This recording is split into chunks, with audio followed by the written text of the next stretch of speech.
A paz do Senhor, queridos, tudo bem com vocês? Sejam bem-vindos ao Conectado com a Palavra. Eu sou o pastor Johnny, na Igreja Brasil para Cristo, em Mariporã. Sou casado com a Sara, tenho uma filhinha chamada Lauren e vou estar com vocês aqui com 22 episódios na série Valores. Nesse tempo que estaremos juntos, nós vamos estar pensando acerca daquilo que dá o sustento e dá também a razão do homem existir.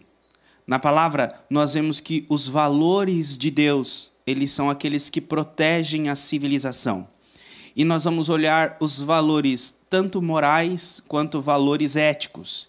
E essa divisão de valores morais e valores éticos, elas se encontram na palavra de Deus lá em Êxodo. Nós vamos analisar os 10 mandamentos. Quando Deus deu os 10 mandamentos a Moisés, ele escreveu as tábuas, em tábuas de pedra. Em uma tábua eram os mandamentos que compreendiam o relacionamento para com Deus, e na outra tábua era o relacionamento entre si dos homens. A primeira tábua são os relacionamentos morais, são aqueles que são pautados com Deus. E na segunda tábua, os relacionamentos éticos. Nós vamos então, nesses 22 episódios, olhar como esses relacionamentos, como esses valores morais que a palavra de Deus ali na lei de Moisés orientam como esta civilização que eram os hebreus que estariam entrando na terra prometida deveriam viver.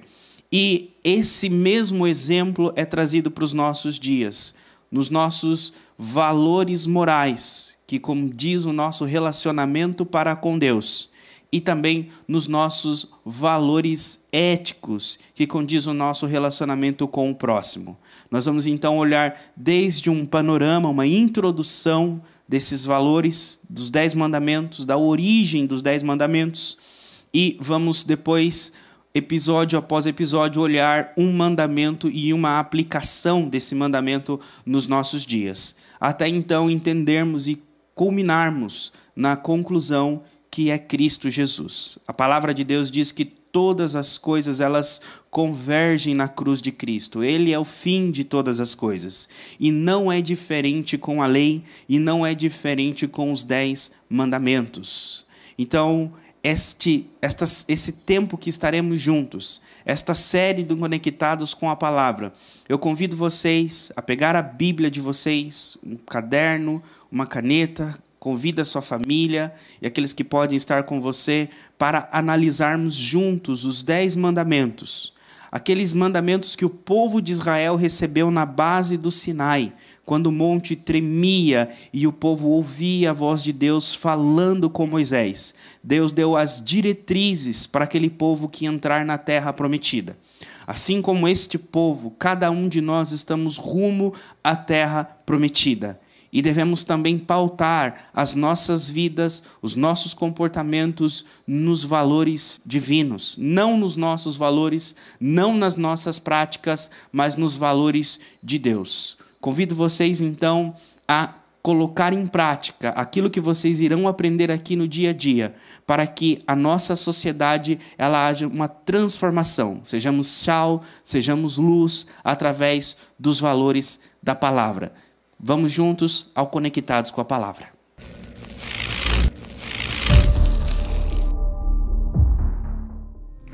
Eu olho para a cruz eu vou, do seu sofrer participar, da sua obra vou cantar, meu Salvador. Meu Salvador,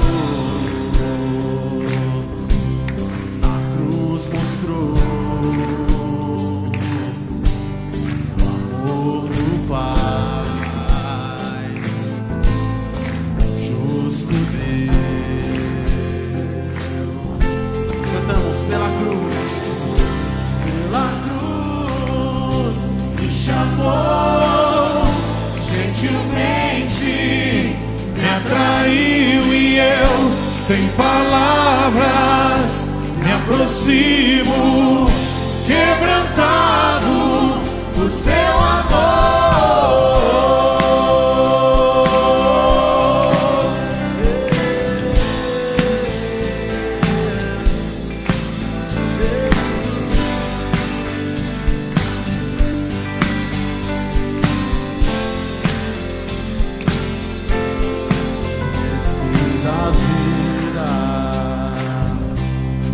Graça recebi por sua cruz, a morte me livrou. Ele trouxe minha vida. Eu estava condenado, se alegre, mas agora pela cruz eu fui reconciliado.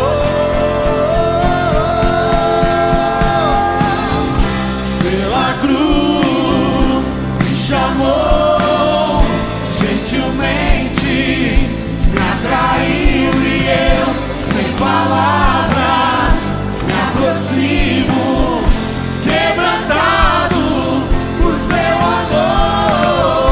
Pela cruz me chamou, gentilmente me atraiu e eu, sem palavras, me aproximo, quebrantado por seu amor. Impressionante é o seu amor,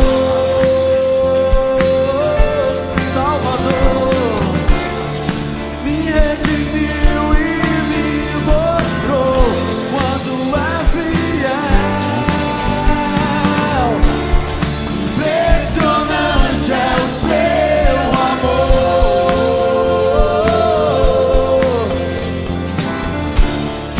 Me redimiu e me mostrou o quanto é fiel. Pela cruz me chamou, gentilmente me atraiu e eu, sem palavras, me aproximo, quebrantado por seu amor.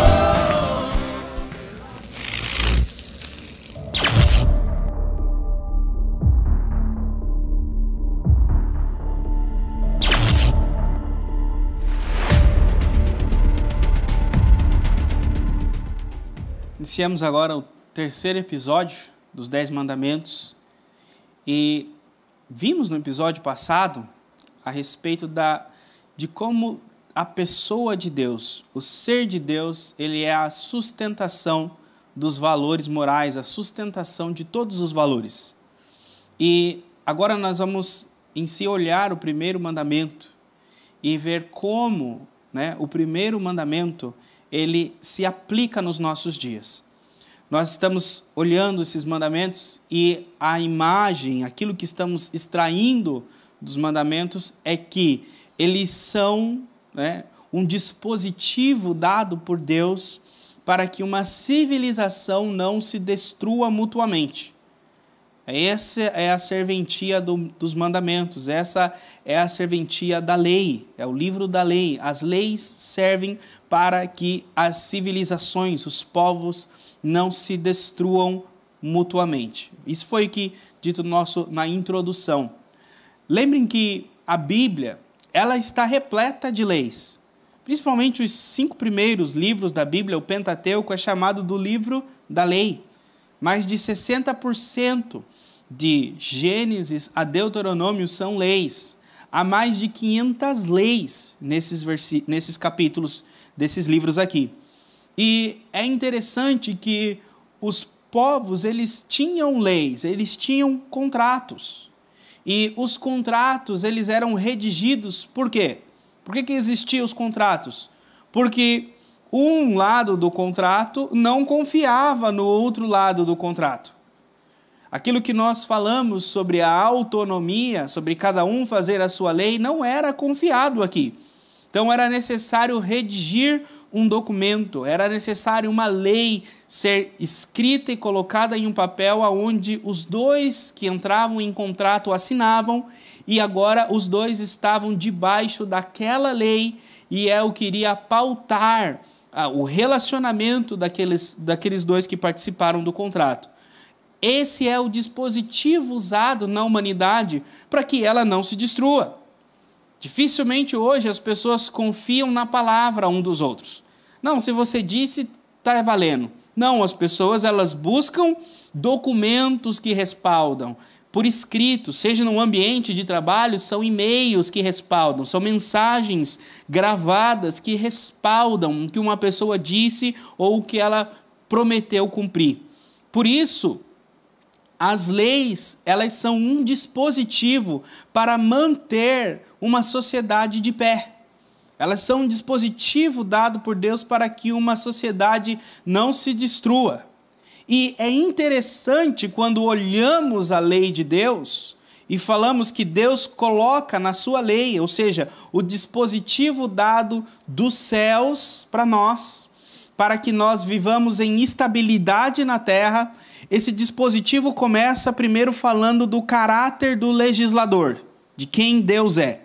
Depois fala daqueles que serão legislados, que eram escravos do pecado e foram libertos pelo legislador. Ou seja, não é um juiz, um legislador que não se relaciona, que está em uma outra dimensão e simplesmente deixou as leis e ordenou que todos cumpram. Não é um legislador que liberta, que se relaciona e que tem esse relacionamento com o seu povo. Tanto que os primeiros mandamentos estão voltados para esse relacionamento com o legislador. E o primeiro deles é o mandamento: não terás outros deuses diante de mim. Abram a Bíblia de vocês em Êxodo, capítulo 20, no versículo de número 3. Esse é o primeiro mandamento. Não terás outros deuses além de mim. Ou seja, Deus está dizendo: não terás outros deuses perante a minha face, diante de mim. Deus iria habitar no meio do seu povo, na sua congregação, e estava explicitamente proibido a idolatria em meio ao povo de Israel. É interessante nós pensarmos que a idolatria é um perigo na sociedade. A gente pensa assim, mas que de mal tem se, para que a lei de Deus funcione e seja um dispositivo que cria um ambiente social bom, de segurança, justo, e o que tem a ver a idolatria? Porque se cada um tiver o seu Deus, se cada um tiver a sua forma de adoração, é prejudicial para a sociedade? Porque Deus quis que ele fosse o único Deus e não tivesse outros deuses. É interessante que, primeiro, Deus coloca à parte o povo de Israel. Deus coloca separado o seu povo, separado dos outros povos ao qual ele estaria enviando o seu povo. Quando o povo de Israel chegou na terra prometida, os seus vizinhos, eles tinham os seus deuses. Eram politeístas, tinham muitos deuses. Outros tinham o seu Deus regional, o seu Deus local, o seu Deus do seu clã, da sua família. E eles então criam em muitos deuses, mas tinha um Deus que era o Deus familiar e eles serviam aquele Deus. Agora, essa ideia de monoteísmo, que não há outros deuses, que há só um Deus, que os outros deuses, eles são apenas imagens, são ocos, são demônios. Eles não eram uma ideia comum na época do povo de Israel. E é isso que Deus ensinou para o seu povo, dizendo: olha, não existe outros deuses, só há um Deus. Então não terás outros deuses diante de mim, além de mim. Não está dizendo que Deus iria concorrer e poderia haver outros deuses. Deus está dizendo o seguinte: olha, vocês não irão idolatrar, não irão adorar algo que não existe diante de mim, que existo, diante de mim, que sou o Deus de todas as coisas. Então, essa primeira questão é a base dos mandamentos de Deus, é a base do valor moral de Deus. Então, o primeiro valor trazido nos mandamentos é um valor moral, é um valor de relacionamento de Deus, né, de Deus para com o homem. E a primeira coisa, né, que deve ser entendida é o nosso relacionamento com Deus, a nossa adoração. O perigo de uma sociedade, né, é a idolatria. Todos os outros problemas de injustiça, de corrupção, de mentira, de roubo, de ódio, todos eles são reflexos da idolatria. A idolatria, ela é a raiz de todos os males. Aí fala assim: pastor, peraí, esse negócio aí está errado, porque a palavra de Deus lá diz em Timóteo que a raiz de todos os males é o dinheiro.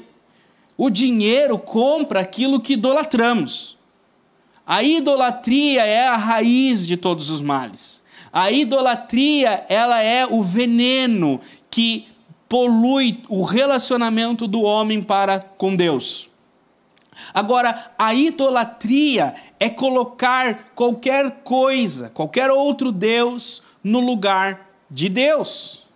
Agora, para entendermos a idolatria e como aplicar nos nossos dias, é necessário entendermos qual é o lugar de Deus.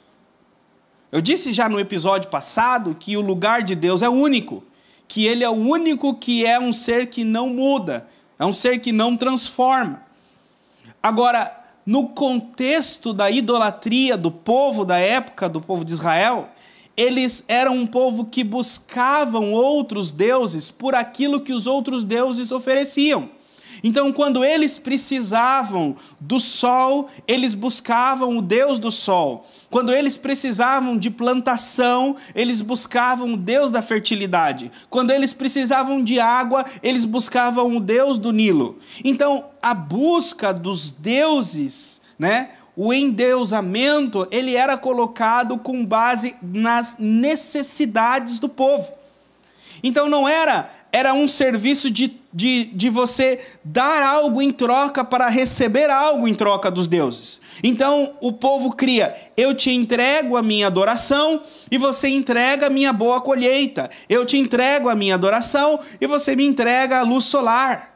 Esse era o relacionamento que o povo tinha com os deuses que eles criavam na mente deles. Agora, Deus está dizendo o seguinte: comigo não é assim.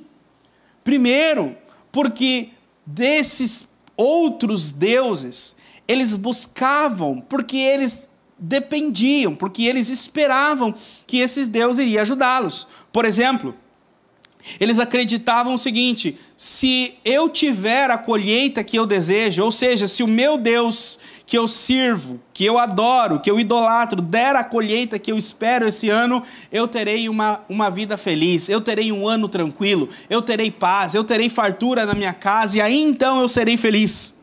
Olha, se o meu Deus entregar o sol que eu preciso, eu vou colher, eu vou ter luz solar e eu vou estar feliz. Ou seja, a satisfação, a alegria estava amarrada àquilo que um Deus poderia ofertar. Por isso que a idolatria é trocar aquilo que Deus é, aquilo que Deus dá, em outras coisas. Por exemplo, eu usei aqui o exemplo do Deus da fertilidade, do Deus do sol. Hoje nós trocamos Deus por outros deuses. O Deus da família perfeita, o Deus do emprego perfeito, o Deus do ministério perfeito. O que são esses deuses? É quando nós acreditamos que um estado material, seja uma família, seja um carro, seja uma casa, um emprego, esse estado ele é perfeito no sentido, se nenhum dos meus filhos ficar doente, se a minha família for tudo bem, tudo correta, tudo bonitinho, eu vou estar feliz, eu vou estar em paz, eu vou estar bem. Eu vou estar contente, eu vou estar satisfeito. Logo, a tua satisfação está condicionada em um comportamento, em um momento da sua família. Ou no trabalho a mesma coisa. Se eu alcançar aquela promoção, se eu alcançar aquele salário, se eu alcançar aquele estado no meu emprego, eu vou estar feliz, eu vou estar satisfeito, eu vou estar bem. Logo, também você está buscando a satisfação naquilo. Ou seja, tendemos a colocar outras coisas no lugar de Deus, porque a nossa satisfação única deve estar em Deus. Por quê? Lembra o que eu disse o primeiro? Porque Deus é o único que não muda. A nossa família, ela muda. Os nossos filhos hoje estão pequenos, amanhã estão grandes. Hoje são dependentes de nós e amanhã nós somos dependentes deles. Pastor, como que eu sou dependente do meu filho? Sim, fica velho para você ver com 90 anos. Se o seu filho não vai ter que cuidar de você, não vai ter que cuidar da sua vida. Então, a nossa família, o nosso emprego, o nosso trabalho, o nosso carro, a nossa casa, a nossa formação escolar, tudo está debaixo do tempo. E o tempo passa e essas coisas mudam.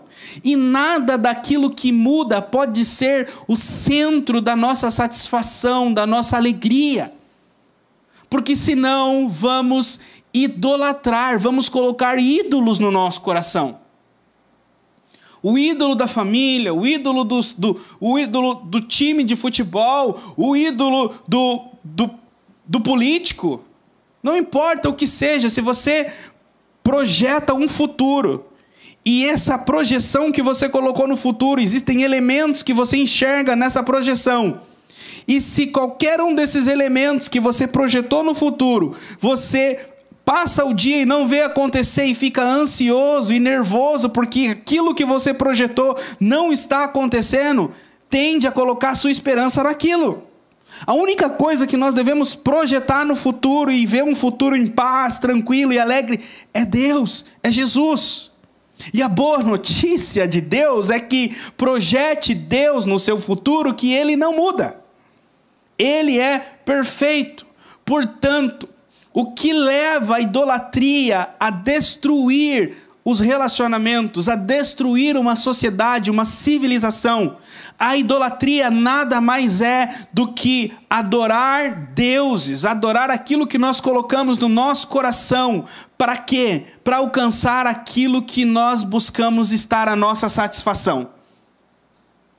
Certo? Então imagine que as pessoas colocam deuses que não é o Deus verdadeiro. E o que nós tendemos a fazer com os deuses? Sacrificamos. Existem casais que sacrificam a santidade por um relacionamento. O menino diz, se você não me der o que eu quero, eu termino com você. E a menina sacrifica. Vice-versa, se você não der o que eu quero. O que acontece? Aquilo que nós idolatramos sempre vai demandar de nós sacrifícios.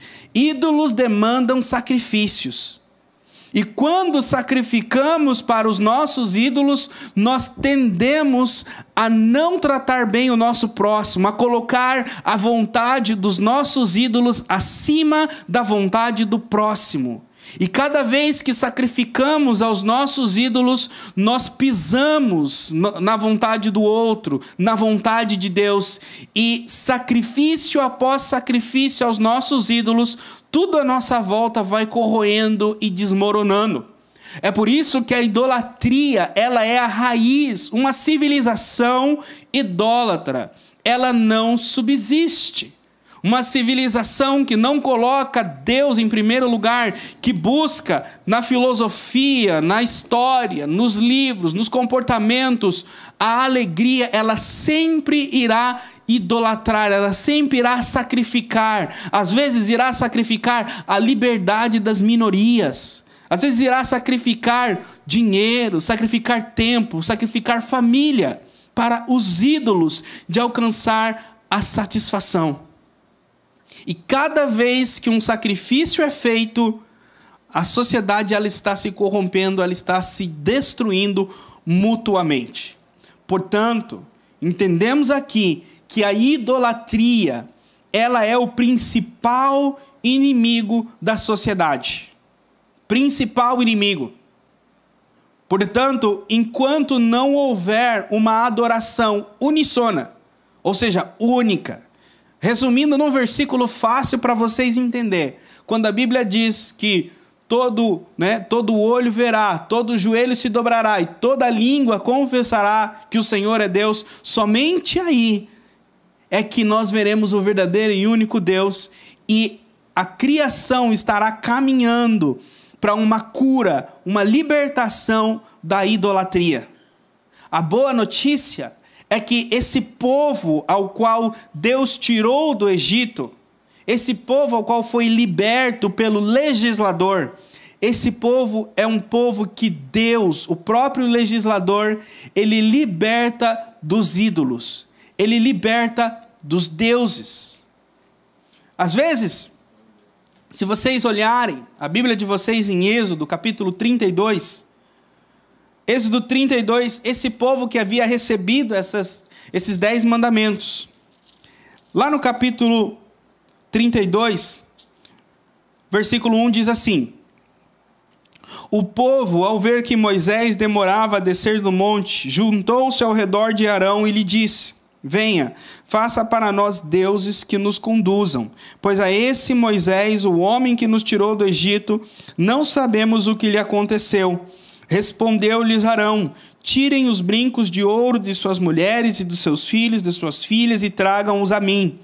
Todos tiraram os seus brincos de ouro e os levaram a Arão.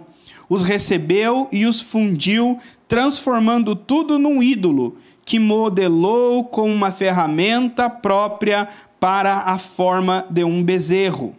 Então disseram: eis aí os seus deuses, ó Israel, que tiraram você do Egito. Agora, olha o versículo mais à frente, o versículo 15. Então desceu do monte, Moisés desceu do monte, levando nas suas mãos as 2 tábuas da aliança. Estavam escritas em ambos os lados, frente e verso. As tábuas tinham sido feitas por Deus. O que nelas estava gravado fora escrito por Deus. Quando Josué ouviu o barulho do povo gritando, disse a Moisés: há barulho de guerra no acampamento. Respondeu Moisés: não é canto de vitória e nem canto de derrota, mas ouço o som de canções. Quando Moisés aproximou-se do acampamento, viu o bezerro e as danças. Irou-se, jogou as tábuas no chão ao pé do monte, quebrando-as. Aqui é um exemplo da idolatria. Enquanto Deus estava dando as leis, os 10 mandamentos no monte, o povo estava buscando para si um ídolo. Estava buscando para si aquele que iria satisfazer as necessidades. As necessidades do povo aqui era: precisamos de alguém que nos guie. Os 10 mandamentos ainda não haviam sido lidos, porque Moisés ainda estava no monte. Mas quando Moisés começa a descer do monte com Josué, ele ouve o som das canções e ele enxerga a idolatria do povo. E notem que diz que quando Moisés enxerga o povo dançando em volta de um bezerro e cantando que o bezerro era o Senhor. Lembra o Senhor que eu disse no anterior?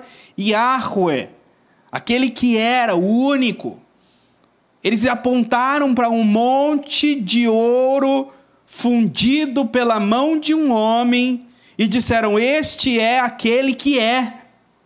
E nós vimos que aquele que é aquele que não muda, aquele que o tempo não transforma. E aquele ouro, o tempo passa, aquele bezerro vai se desfazer. Então eles estavam dando um atributo que é de Deus a algo feito, fundido pela mão humana. E o que fez? Moisés irou-se e quebrou a tábua. É isso que acontece quando a idolatria ela é implementada em uma sociedade. Triste uma sociedade que coloca em suas leis como obrigatório da sociedade a idolatria.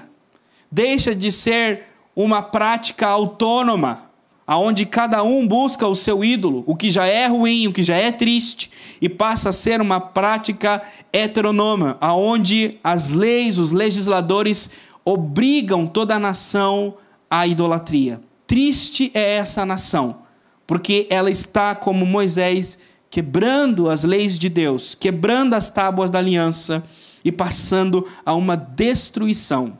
Só é questão de tempo até essa nação se destruir. Portanto, eu peço a Deus que venha conduzir as nossas vidas e venhamos a olhar que a idolatria ela é tão maléfica, ela é tão destruidora, que enquanto formos idólatras, enquanto tivermos corações idólatras, jamais poderemos nos relacionar com Deus. E sem relacionar-se corretamente com Deus, não temos parâmetro nenhum para nos relacionar com o próximo. O próximo, a esposa, o próximo, os filhos. Às vezes você tem problemas familiares, às vezes você tem problemas com filhos, problemas no trabalho, mas o seu problema é que você é um idólatra. Precisa primeiro arrumar o seu relacionamento com Deus, quebrar os ídolos do seu coração, e as demais coisas irão se ajustar no seu relacionamento com as pessoas à sua volta. Senhor, eu quero orar por cada uma dessas pessoas que estão ouvindo, Senhor. Nós tendemos a ser como Raquel, que escondeu o seu ídolo, Senhor, porque nós temos vergonha, nós queremos guardar aquilo que tanto importa para nós. Mas a verdade é que os nossos ídolos são maléficos e destruidores. A minha oração, Senhor, é que o Senhor destrua os ídolos do nosso coração. Porque se o Senhor for colocado no coração, o Senhor não disputa local com ídolo algum.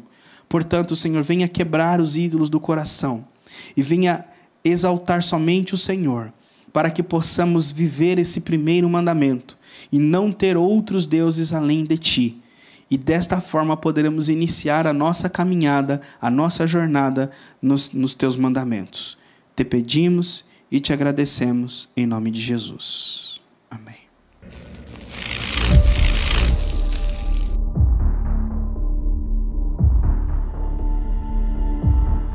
Seguindo os passos do povo de Israel, vimos que Moisés está dando a eles os 10 mandamentos, dando a ele as ordens de Deus, de como deviam pautar as suas práticas para conviver tanto com Deus, tanto com o próximo.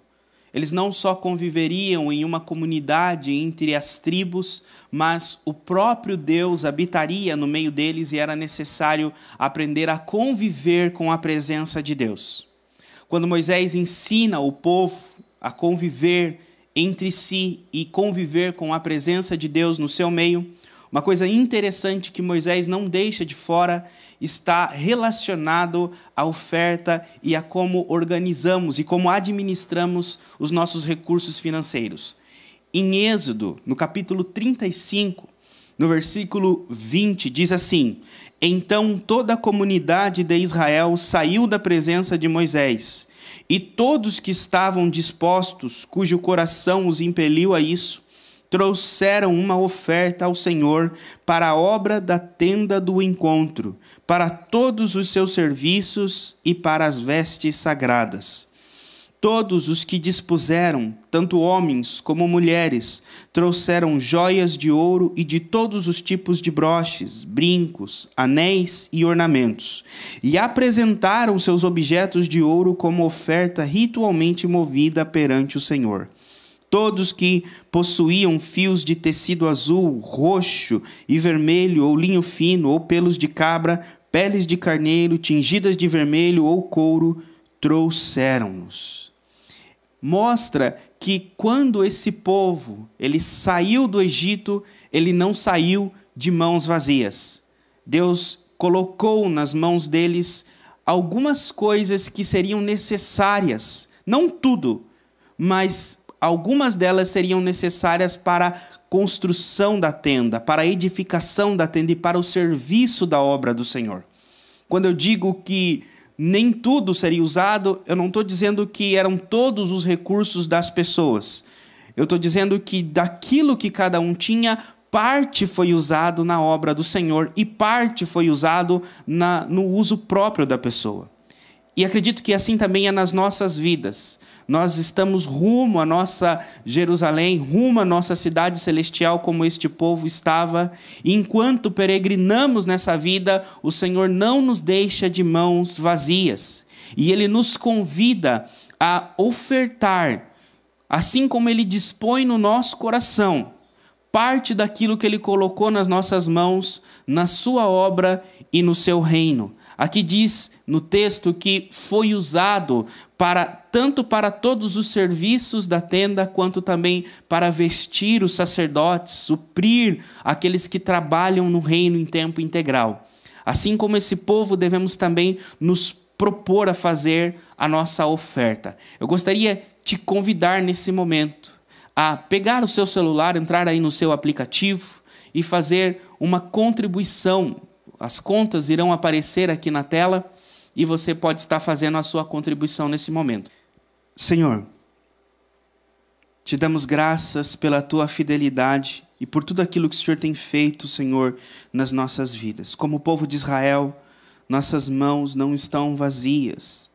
E o Senhor colocou, Senhor, aquilo que é necessário para o teu reino. Alguns o Senhor colocou bens de ouro, outros o Senhor colocou bens de prata, outros tecido, como foi na época do povo de Moisés, acredito que também é nos nossos dias. A uns o Senhor dá algo e outros o Senhor dá outro. Nem todos são iguais. Mas de tudo que recebemos, tudo é útil, Senhor, no teu reino e na tua casa. Agradeço a oferta de cada um, o comprometimento e a disposição de cada um, e que o Senhor os abençoe e multiplique, Senhor, a semente deles, em nome de Jesus. Amém. Todo poder.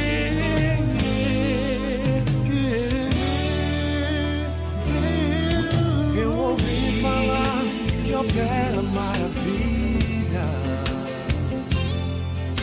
Até pães e peixes fez multiplicar. É o Deus que deu a cura pra mulher na multidão. É o Deus que a água da rocha fez brotar. Aquele mesmo Deus que operou lá no passado. É o mesmo Deus. É o mesmo Deus que está aqui neste lugar. É o mesmo Deus que ainda opera maravilha. Esse é o Deus que pode sua vida transformar. Aquele mesmo Deus que operou lá no passado. É o mesmo Deus que está aqui neste lugar. É o mesmo Deus,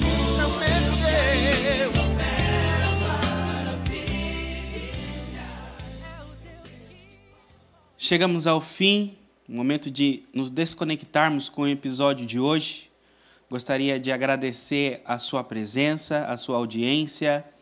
E estamos, terminando com o episódio de hoje, mas acredito se, como eu, você não deve estar triste, porque nós nos desconectamos apenas deste episódio. Mas espero você para os próximos episódios que serão transmitidos aqui no canal do Conectados com a Palavra. Aproveita esse momento para te pedir, não vá embora ainda, tá? Deixe um seu comentário aqui no nosso canal, se inscreva no canal, ative também o sininho para que você seja notificado das próximas postagens e espero que essa palavra tenha entrado no seu coração, abençoado a sua vida e gerado um pouco de curiosidade, gerado um pouco de vontade de quero mais, para que nos próximos episódios eu possa também contar com a sua presença de estar se conectando com a palavra. Nunca esqueça que, ainda que nos desconectamos com um episódio, nos conectamos com outro episódio, com Deus nós permanecemos conectados para sempre. É o que espero para você, em nome de Jesus.